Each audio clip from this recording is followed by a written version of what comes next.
Hi, this is Alan Ting. You're done. It's okay. Hi, this is Alan Ting, and a high performance coach. And in this segment, it's about high performance helping you live an extraordinary life. And today we have an amazing guest, Enhamed, who is also a high performance coach and has a rather extraordinary story that I'd like to share with you, and something very inspirational and something very dear to my heart. And it's about depression, because when I was much younger, I've also gone through depression and had suicidal thoughts in my head as well. And why is this so important and why is this dear in my heart is because 1 out of every 10 Americans suffer from depression or taking antidepressant pills. And if you remember during the recent flight of the Lufthansa, where the co-pilot locked out the pilot and took the entire plane down, and because he had some sort of mental illness or depression, but he decided to take everybody with him. But given that said, this extraordinary young man here has gone through a lot of transformation in his life, because at the age of 8, you lost your eyesight. Yeah. Yeah. So tell us about what was your journey like when you first realized you couldn't see anymore? Well, I gotta start with, my parents, they knew I have that disease, so the doctors taught to my parents, your son, he can't run, he can't move very quick, and I was very young, so I was moving all the time, and one day I detached my retina, was very quick change, and it was just 5 seconds, because I just lay down, and when I raised my head again, I couldn't see anything.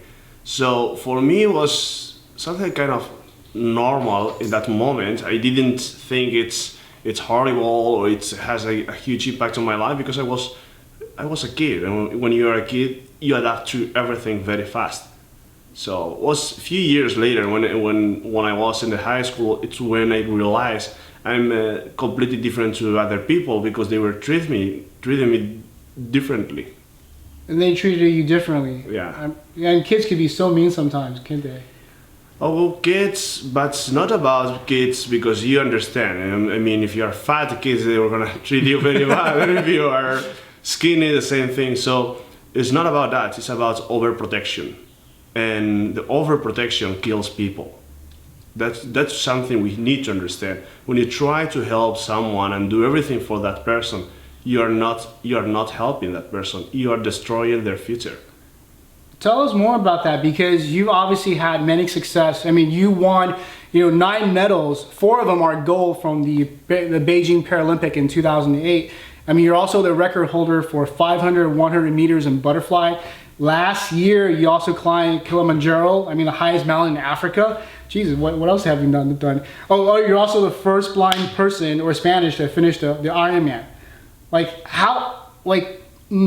guess most people who've gone through some kind of physical loss in their life, maybe they lost an arm or they lost their eyesight, they become, they're depressed, or they feel like they have this limitation. How did you, tell me more about that. How, what transferred you, how did you change? So there is a key word there. You say they lost. That's the key word, because when you're thinking about lost, you are always waiting for something can change that, something can save your life, something can help you, something from outside to give you back something, or you are living in the life, you are living other people's life. So my first years when I learned swimming after I became blind, and learned swimming at 9, so at age of 13 or 14 I started training so hard. We started training 3-4 hours until I went to my first international championship. After that, we started training 7 hours every day. And so through the first 5 or 6 years, I was training so hard, but I didn't improve a lot. And I remember in 2007, I spent 2 horrible months. It was horrible. My ex-girlfriend back then, that she just broke up our relationship. I went to that World Championship in South Africa, and when I came back, I said, oh my God, I have some medals, but I didn't improve anything in the last 2 years. And I don't have my girlfriend anymore, and in the college I was doing very bad, and I don't have enough friends, and I was feeling so sorry about my life. And everything, in any moments I'm thinking about my life, it was like, oh, because I'm blind, because I'm blind, I can't do this, I can't do that. And people, they're right when they say, don't worry, your life is good enough.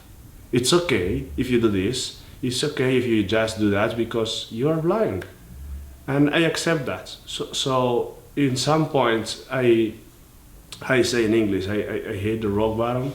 You hit the rock bottom. Yeah, I hit the rock bottom and spent 2 horrible months. And now I know it was completely depressed, and I have very horrible thoughts about my life. I mean, I don't like it, and I hate it.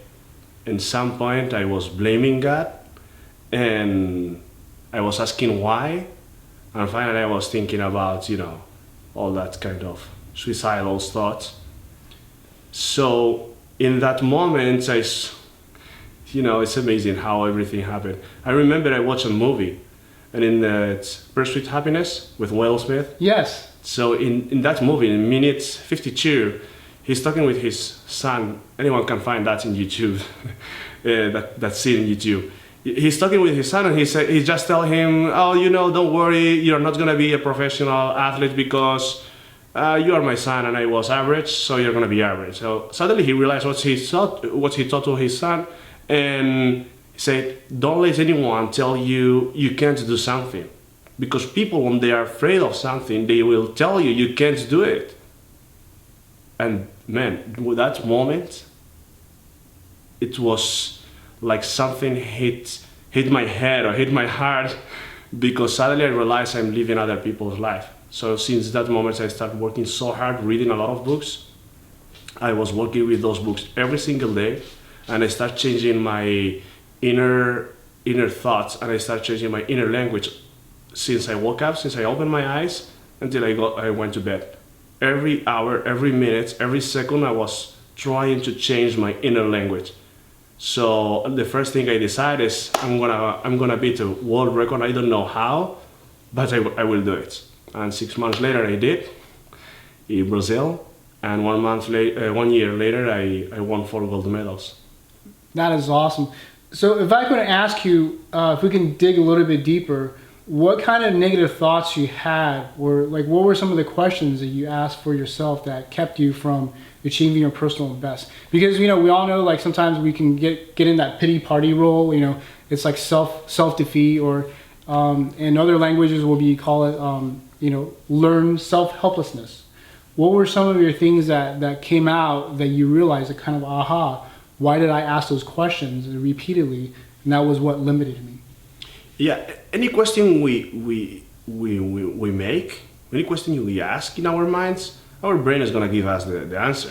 That's for sure. So if you ask, why am I blind? I say, okay, you have a disease. Why I'm not doing very well in my life? Well, probably because you are stupid and blind. I mean, so all that kind of whys didn't help us. That was my thinking way every time. So if I go with my friends and we were hanging out and I didn't understand what's going on there, or I didn't know what they are doing, or I was boring, or I didn't connect with them very well, I used to think, oh, because I'm blind, so I can't change it.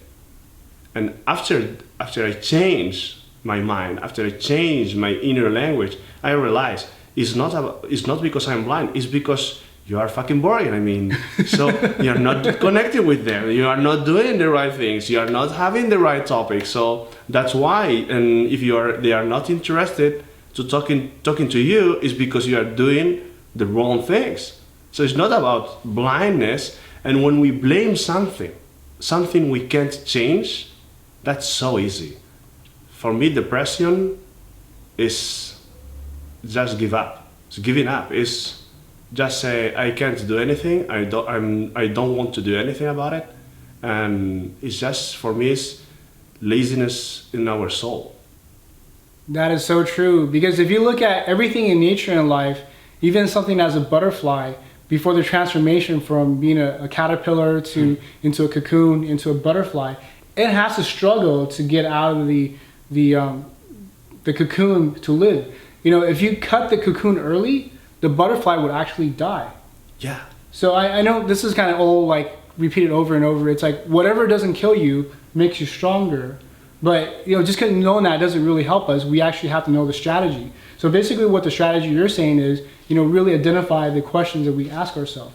You ask yourself a dumb question, you're gonna get a dumb answer. Yeah. Right. But on the flip side, you ask yourself an empowering question like what you have, you get a different empowering answer. So, what were the empowering answer or questions that you asked to help you propel you to the next level? Phew. Yeah, I think the main question is how can we improve this? How can we improve this situation? That can give us other answers and can give us other questions. But for me, that's the main one. It's how can we actually now, every day when I'm asking myself is how can I improve myself to help others? That's my key question every single day now. But back then it was only about improving my skills when I was swimming. In 2007, it was only about swimming.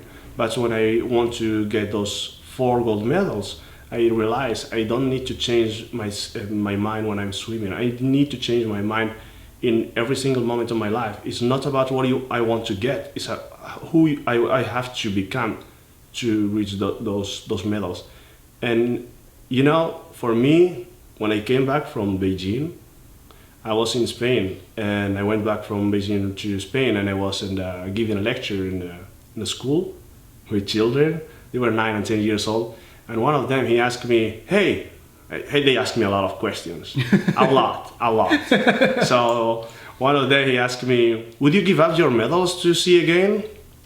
It's like, man, whoa, this is a tough question. I mean, yeah.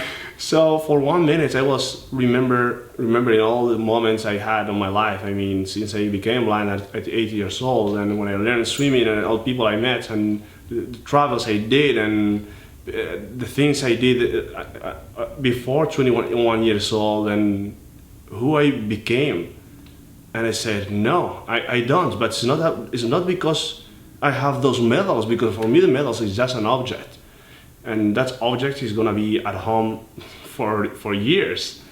But it's all about the path I did. I mean, this path, because I was blind, I had to do a lot of things to be able to live the life in the terms I want to live it. And I had to improve myself every single day, and every single day I don't have an excuse to give up.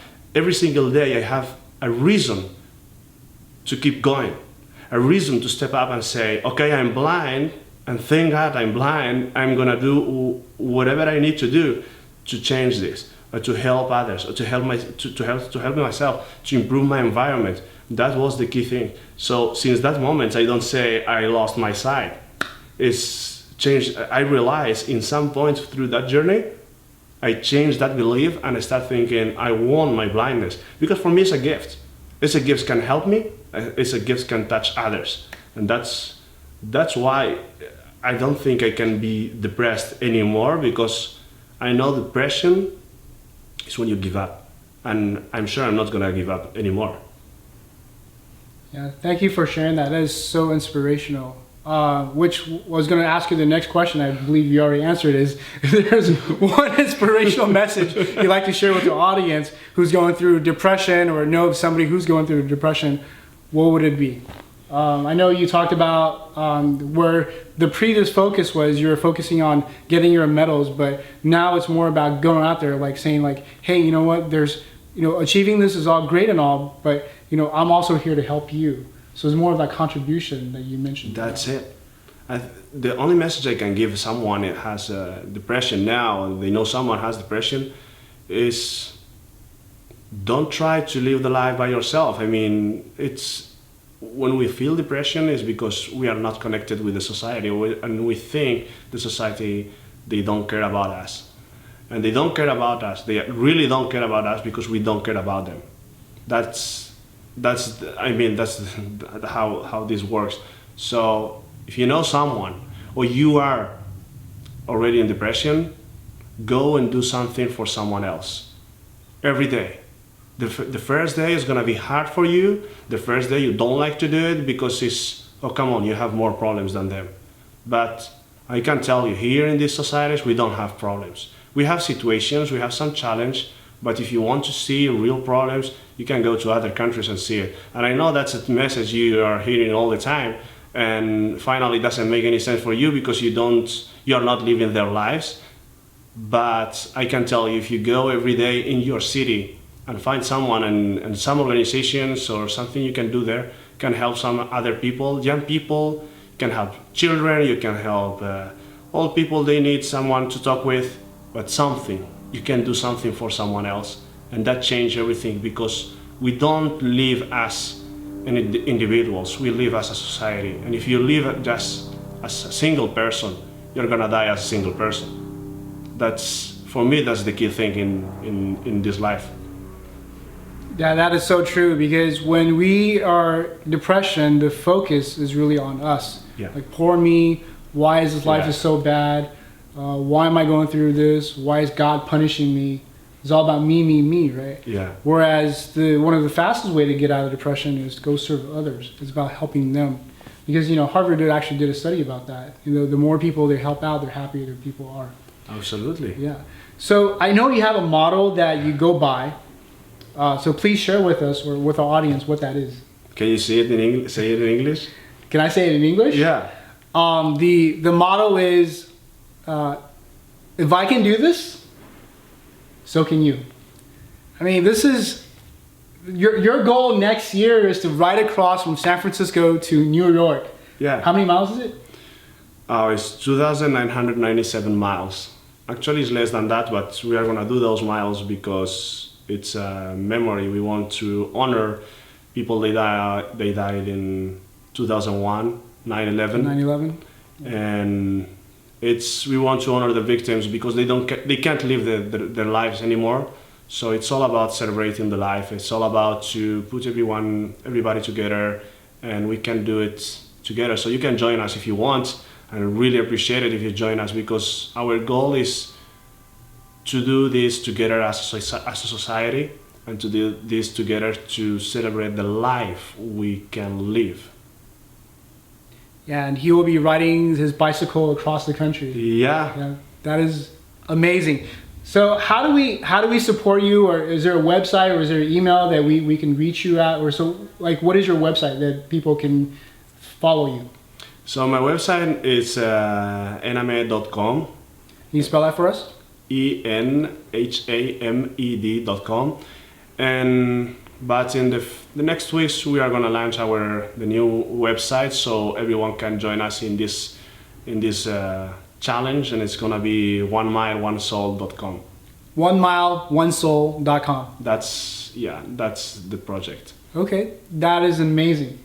And I really appreciate you sharing time with our audience and sharing your inspirational messages. And if you like to, if you haven't subscribed, please do so. Go to alanting.com. Look at the bottom with the little lower third. Again, Alan, ALLANTING.com, and get your free high performance videos. Until then, live your dreams, love unconditionally, and journey with your heart by spreading love and joy.